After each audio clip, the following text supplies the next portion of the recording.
Hello बच्चों, आज की क्लास में हम आपको क्लास 10th का प्रीवियस ईयर का क्वेश्चन पेपर करवा रहे हैं, जो कि आपको हेल्प देगा आपके इन सितंबर एग्ज़ाम के लिए। तो हम जो इसमें क्वेश्चन करवाएंगे, हालांकि ये जो क्वेश्चन पेपर है इसमें सारे कंसेप्ट हैं, यानी कि आपके फर्स्ट से लेकर मतलब लास्ट चैप्टर तक सारे क्वेश्चन हैं, बट हम इसमें से करवाएंगे जैसे कि फर्स्ट टू 8th तक और प्लस 13 और 14, यानी कि जितने चैप्टर आपके इस सितंबर एग्ज़ाम में आने वाले हैं हम उनकी प्रैक्टिस करेंगे। ठीक है, तो चलिए स्टार्ट करते हैं आज की क्लास को। तो देखिए, इस सीरीज़ में हम ये भी देखते जाएंगे कि जो भी हमारे पास क्वेश्चन आ रहे हैं वो हमारे पास कौन से चैप्टर से रिलेट कर रहे हैं। ठीक है ना। अब जैसे कि पहला क्वेश्चन है जिसमें जीरोज़ आ गया, आपको सीधा सीधा पता चल रहा है कि ये सेकंड चैप्टर से रिलेट कर रहा है, यानी कि पॉलिनोमियल से रिलेट कर रहा है। ठीक है, तो क्वेश्चन कह रहा है if the sum of zeros of a polynomial P X, polynomial आपको दे रखा है 2x² माइनस का k root 2x plus 1 is root 2। Question कह रहा है सम ऑफ जीरोज़ आपको दे रखा है इस पॉलिनोमियल का कितना, रूट 2।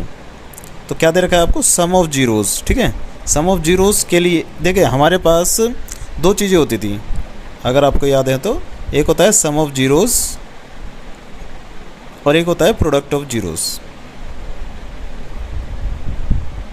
ठीक है, अब किसी भी इक्वेशन में जो कोई भी इक्वेशन होती है हमारी, वो कैसी होती है, ax² plus bx plus c की फॉर्म में होती है। ठीक है, अब सम ऑफ जीरोज़ का मतलब होता था हमारा माइनस b अपॉन में a, और प्रोडक्ट ऑफ जीरोज़ का मतलब होता था c अपॉन में a। अब क्वेश्चन में यहाँ पर दे रखा है हमें एक पॉलिनोमियल जो कि है px equal to 2x² minus का k रूट 2x और प्लस का 1, और इसका सम ऑफ जीरोज़ यानी कि माइनस b अपॉन a की वैल्यू आपको दे रखी है रूट 2 के बराबर। अब क्वेश्चन कह रहा है आपसे कि find the value of k की वैल्यू फाइंड करनी है आपको। तो k की वैल्यू फाइंड करने के लिए इसमें क्या करेंगे हम, अब b क्या है हमारे लिए, b है हमारे पास माइनस का k रूट 2। ठीक है ना, जो x का कोएफिशिएंट होता है वही हमारा क्या होता है, b होता है। तो माइनस एज इट इज़, और इसकी वैल्यू हो जाएगी माइनस k रूट 2, और a की वैल्यू क्या है हमारे पास 2, यानी कि जो x² का कोएफिशिएंट होता है वो हमारा a होता है। तो यहाँ पर आ जाएगा आपके पास 2, उसकी वैल्यू किसके बराबर, रूट 2 के बराबर। अब ये जो 2 है इधर जाके मल्टीप्लाई हो जाएगा, और ये रूट 2 से रूट 2 कैंसिल हो जाएगा एक बार में, तो ये हो जाएगा माइनस माइनस प्लस, तो k की वैल्यू आ गई आपके पास 2। सिंपल सा कंसेप्ट है ना। तो k की वैल्यू आ गई आपके पास 2, और ऑप्शन है आपके पास ऑप्शन बी। ठीक है, तो देखिए क्वेश्चन नंबर सेकंड कह रहा है if the probability of a player, पता चल गया होगा आपको, ये प्रोबेबिलिटी चैप्टर से रिलेट कर रहा है। ठीक है, तो if the probability of a player winning a game is 0.79, then the probability of his losing the game the same game. ठीक है, बहुत ही सिंपल सा कंसेप्ट है। देखिए, जब हमने प्रोबेबिलिटी कंसेप्ट करा था तो हमने समझा था कि प्रोबेबिलिटी के अंदर दो चीज़ें होती हैं, एक होता है PE और एक होता है P0E, दोनों को मिलाकर उसकी वैल्यू होती है 1। यानी कि किसी भी इवेंट के होने की संभावना और किसी भी इवेंट के ना होने की संभावना को हम कहते थे PE प्लस P0E। ठीक है, अब क्वेश्चन में दे दिया है कि भाई विनिंग की प्रोबेबिलिटी आपको दे दी है 0.79, तो इसकी वैल्यू यहाँ पर रख देंगे हम, और P0E हमें निकालना है, यानी कि लूजिंग द गेम। नॉट ई को क्या कहते हैं, इसको विनिंग कह दिया, ठीक है, और इसको लूजिंग द गेम कह दिया। अब P0E की वैल्यू निकालने के लिए हम क्या करेंगे, 1 माइनस 0.79, तो ये वैल्यू आ गई आपकी 0.21। सिंपल सा कंसेप्ट है ना। तो इसमें ऑप्शन हो गया आपके पास ऑप्शन डी 0.21। ठीक है, अगला क्वेश्चन कह रहा है कि if the roots of equation यानी कि zeros of equation ax² plus bx plus c equal to 0, एक इक्वेशन दे रखी है आपको, ये are real and equal. Real and equal ये जो आता था हमारा कंसेप्ट, ये आता था हमारा क्वाड्रेटिक इक्वेशन वाले चैप्टर से। ठीक है ना, यानी कि 4th चैप्टर से। बोल रहा है कि किसी भी इक्वेशन के जो रूट्स हैं वो रियल और इक्वल दे रखे हैं, then which of the following relation is true, तो इनमें से कौन सा रिलेशन सही है। तो इसको करने से पहले आप सीधी सीधी बात पहले समझिए कि रियल एंड इक्वल का मतलब क्या है। देखिए जो चैप्टर नंबर 4 था उसमें इक्वेशन के बारे में हमें बताया गया था कि इक्वेशन से हमारे पास आते हैं रूट्स, यानी कि x की वैल्यू आती है। अभी जो इक्वेशन यानी कि रूट्स होते हैं वो होते थे हमारे 3 प्रकार से। फर्स्ट होता था हमारा 2 डिस्टिंक्ट रूट, ठीक है, फर्स्ट ये होता था हमारा। सेकंड होता था 2 इक्वल रूट्स, है ना, 2 डिस्टिंक्ट एंड रियल रूट होता था, है ना, जैसे कि 2 डिस्टिंक्ट एंड रियल रूट। ऐसे इसमें भी होता था 2 इक्वल एंड रियल रूट, और एक होता था नो रियल रूट। ये कंसेप्ट सारे होते थे हमारे, ठीक है ना। अब समझना ज़रूरी है हमें, क्योंकि क्वेश्चन में क्या रखा है कि हमारे पास जो रूट्स दे रखे हैं वो कैसे दे रखे हैं, 2 इक्वल रियल रूट्स दे रखे हैं। अब जब हमारे 2 डिस्टिंक्ट रियल रूट होते थे तो हम उसको समझते थे कि भाई b² - 4ac की जो वैल्यू है वो हमारी आती थी ग्रेटर देन 0, 0 से बड़ी होती थी। अभी b² - 4ac क्या है, आपको अगर याद हो तो हमारे पास एक फॉर्मूला होता था -b + (b² - 4ac) अपॉन में 2a, जो कि ये होता था हमारा b² - 4ac। इसको हम कहते थे डिस्क्रिमिनेंट, जिसको हम d से डिनोट करते थे, आपको याद हो तो यानी कि इसकी जो वैल्यू है अगर ग्रेटर देन 0 होगी तो जाके रूट के अंदर वैल्यू निकल के आएगी। अगर वो लेस देन 0 होगी तो रूट के अंदर तो माइनस में वैल्यू कभी आती नहीं है। तो जब नो रियल रूट होता है तो इसकी जो वैल्यू होती है वो होती है लेस देन 0, ठीक है। तो इसका मतलब क्या है, 2 डिस्टिंक्ट रियल रूट पे आपकी वैल्यू ग्रेटर देन 0 और नो रियल रूट पे आपकी वैल्यू लेस देन 0 होती है। बट जब 2 इक्वल रियल रूट होते हैं तो b² - 4ac की वैल्यू 0 ही होती है, यानी कि 0 के बराबर होती है। तो क्वेश्चन ये कह रहा है कि आपके पास तो b² - 4ac = 0 है, क्योंकि 2 इक्वल रूट दे रखे हैं। अब देखो इसमें कंसेप्ट ऐसे दे रखा है, हमें ऑप्शन ऐसे दे रखे हैं, a = b²/c, b² = ac, ac = b²/4 और c = b²/a। इस कंसेप्ट में हमें क्वेश्चन को निकालना है। सिंपल सा कंसेप्ट है, b² को इधर ही रहने देते हैं, 4ac को इधर ले जाते हैं, तो इसमें ac इधर ही रहेगा और 4 नीचे आ जाएगा, तो b²/4 = में ac। तो देखिए ये वाला कंसेप्ट आपका शायद इसमें दे रखा है, ये रहा, ac = b²/4, ac = b²/4। तो 2 इक्वल रियल रूट होते हैं, ac = b²/4, ये वाला कंसेप्ट आपका अप्लाई हो जाएगा। तो यही वाला कंसेप्ट आपका ट्रू है, ठीक है, सिंपल सा कंसेप्ट था, ठीक। अगला क्वेश्चन कह रहा है इन एन AP, ये तो AP चैप्टर से ही दे रखा है, if the first term = a = 7, if the first term a = 7, nth term an = 84, यानी कि nth टर्म दे रखा है आपको, an दे रखा है 84, and sum of the first term Sn = 2093 upon में 2 दे रखा है। Then n is equal to, n की वैल्यू फाइंड करनी है। बहुत ही सिंपल सा कंसेप्ट है। क्वेश्चन में क्या क्या दे रखा है आपको,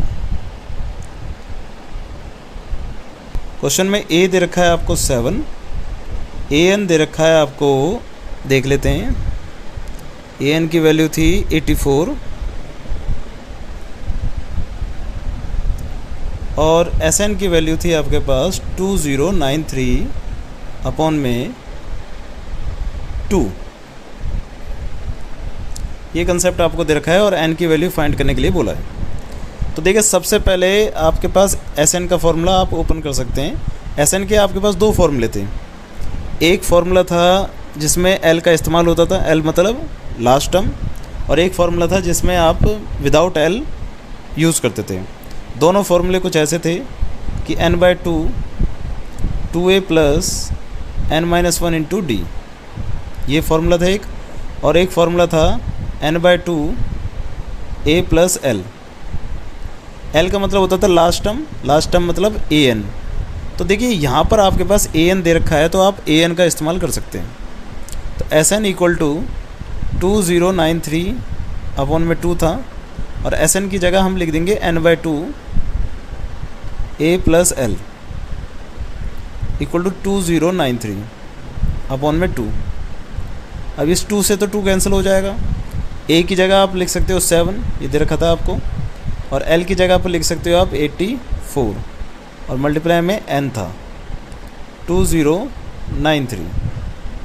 अब इन दोनों को प्लस कर देंगे तो प्लस करके आ जाएगा आपके पास 91 इक्वल टू 2093। अब ये दोनों आपस में डिवाइड हो सकते हैं, चेक करते हैं।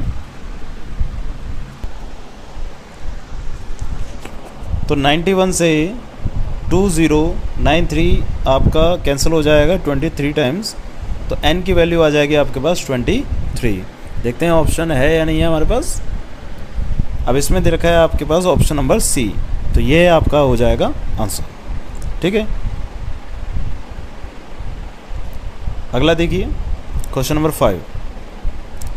If 2 positive integers p and q, ये आपका फर्स्ट चैप्टर से रिलेट कर गया है ना, इंटीजर्स आ गया आपके पास, can be express as p equal to 18a² b की power 4 and q equal to 20a³ b², where a एंड b are prime number. Prime number मतलब ये खुद से ही डिवाइड हो पाएंगे। Then the LCM of PQ का एलसीएम बताना है। देखिए ऐसे क्वेश्चन जब भी पेपर में आ जाएं तो आप सबसे पहले क्या करना, ये करवा देते हैं इसे, इस तरीके से ले लेना कि 1/p प्लस 1/q। हमने एज्यूम कर लिया कि हमने p को डिवाइड में ले लिया और q को डिवाइड में ले लिया ताकि हमारा एलसीएम आ सके। अब देखिए आप एलसीएम क्या लेते हो, एलसीएम इसका क्या होगा, PQ तो होगा। तो क्वेश्चन में p और q का ही एलसीएम पूछ रहे हैं। तो अब p की जगह आप क्या रख दोगे, 18a² और b की पावर 4 प्लस 1/20a³ b की पावर 2। अब जब हम एलसीएम लेते हैं ना तो एलसीएम में सबसे बड़ी चीज़ ये होती है, जैसे कि आपने 1/5 और 1/10 का एलसीएम लिया तो आप क्या करते हो, इसे 10 लिख देते हो, यानी कि जो सबसे बड़ी संख्या होती है उसको लिख दिया जाता है। ठीक है, तो इसमें आपको चेक करना है कि बड़ा कौन कौन सा है। अच्छा बड़ी संख्या तो है बट मल्टीपल भी होना चाहिए उसका, जैसे कि 5 का मल्टीपल 10 होता है, इसलिए 10 को लिख दिया गया है। अब देखो 18 और 20 में तो कुछ कॉमन नहीं हो सकता, तो इसको छोड़ दो। a² और a³ में a³ बड़ी संख्या हो गई, और b की पावर 4 में और b की पावर 2 में b की पावर 4 कॉमन आ गया है ना।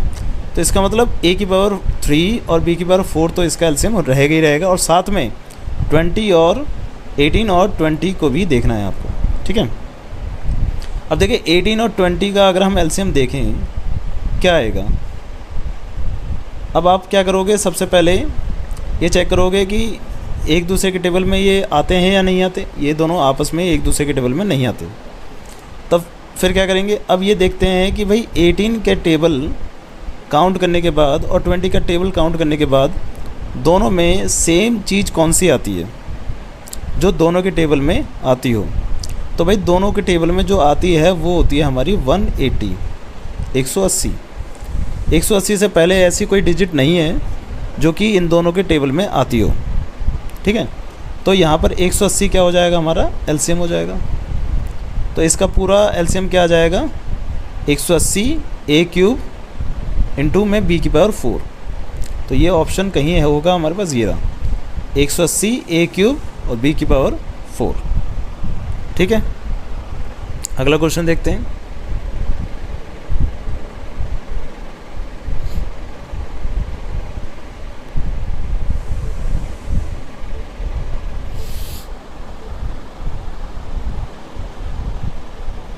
Question number 6। क्वेश्चन नंबर 6 ये कह रहा है AD इज़ अ मीडियन। अब ये मीडियन का कंसेप्ट आ गया of triangle ABC with vertices ABC। Length of AD पूछ रहा है, लेंथ का मतलब हो गया डिस्टेंस। तो यानी कि ये 7th चैप्टर से रिलेट कर रहा है ये क्वेश्चन। ठीक है ना। अब आपके पास सिंपल सा कंसेप्ट है, लेंथ ऑफ मीडियन निकालनी है, बट उससे पहले हम समझते हैं कि मीडियन होती क्या है। देखिए आपके पास कोई ट्राइंगल है, ए के वर्टिसेस दे रखे हैं 5 -6, बी के वर्टिसेस दे रखे हैं आपके पास 6 4 और सी के वर्टिसेस दे रखे हैं आपको 0 0, ठीक है। और ए से मीडियन जा रही है क्योंकि ए डी है एक मीडियन, ठीक है ना। ए से मीडियन जा रही है और बी सी पर होगी, सिंपल बात है, ये डी हो गया आपके पास। अब इसकी लेंथ बतानी है आपको, ठीक है ना, लेंथ बतानी है आपको। तो लेंथ निकालने के लिए हम क्या कर देंगे, इसका डिस्टेंस निकाल देंगे। किसका, ए डी का। ए डी का जो डिस्टेंस होगा वही हो जाएगी इसकी लेंथ। बट डिस्टेंस कैसे निकाला जाए, डिस्टेंस का फॉर्मूला हमारे पास होता है √x2 - x1 का स्क्वायर प्लस y2 - y1 का स्क्वायर। तो इसमें हमारे पास x1 भी होनी चाहिए और x2 भी होना चाहिए और y1 और y2 भी होना चाहिए।